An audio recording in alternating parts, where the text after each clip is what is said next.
नमस्ते मेरे छोटे चैंपियंस। मैं हूं तुम्हारा दोस्त, कहानियों का सुपरस्टार अरव।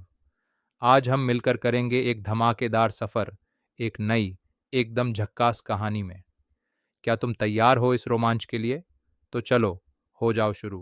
प्राचीन यहूदिया की भूमि में एक विशेष बालक जन्मा जिसका नाम था योहनान। उसका जन्म एक चमत्कार था क्योंकि उसके माता पिता जकरयाह और एलिजाबेथ बहुत वृद्ध थे और कभी संतान नहीं हो पाई थी। योहनान के जन्म से पहले एक स्वर्गदूत जकरयाह के पास आया और उसे बताया कि उसका पुत्र एक महत्वपूर्ण मिशन के लिए जन्म लेगा, प्रभु के मार्ग को तैयार करने के लिए। जैसे जैसे योहनान बड़ा हुआ वह दूसरों से अलग होता गया। वह नगरों और शहरों से दूर जंगल में रहता था। उसके कपड़े ऊंट के बालों से बने थे और उसकी कमर पर चमड़े की पेटी बंधी रहती थी। उसका भोजन बहुत साधारण था, रेगिस्तान में मिलने वाले टिड्डे और जंगली शहद। योहनान ने जंगल में लोगों को उपदेश देना शुरू किया। उसकी आवाज बहुत प्रभावशाली थी जो रेगिस्तान में गूंजती थी और वह लोगों को पश्चाताप के लिए बुलाता था, यानी बुरी बातों से मुड़कर फिर भगवान की ओर लौटना। वह लोगों को यर्दन नदी में बपतिस्मा देता था, जो इस बात का संकेत था कि वे अपने दिल और जीवन को बदल रहे हैं। लोगों ने योहनान के बारे में बातें करना शुरू कर दिया। उन्होंने इससे पहले कभी किसी को उसके जैसा नहीं देखा था। कुछ लोगों ने सोचा कि शायद वही वह विशेष उद्धार करता है, वह मसीह जिसे भगवान ने वादा किया था। लेकिन योहनान हमेशा कहता था, मैं मसीह नहीं हूँ, मैं तो बस उसके लिए रास्ता तैयार करने आया हूँ। एक दिन यीशु स्वयं यर्दन नदी पर आए जहां योहनान बपतिस्मा दे रहा था। जब योहनान ने यीशु को देखा तो वह समझ गया कि यीशु ही वही हैं जिनके बारे में वह बात करता रहा है।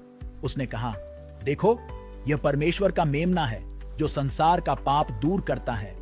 हालांकि योहनान को लगा कि वह यीशु को बपतिस्मा देने के योग्य नहीं है, फिर भी यीशु ने जोर दिया और योहनान ने उन्हें बपतिस्मा दिया। जैसे ही यीशु पानी से ऊपर आए, कुछ चमत्कारी हुआ।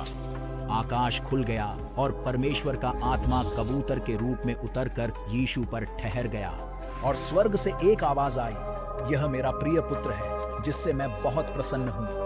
यीशु को बपतिस्मा देने के बाद योहनान प्रचार करते रहे और लोगों को परमेश्वर के राज्य के आगमन के बारे में बताते रहे।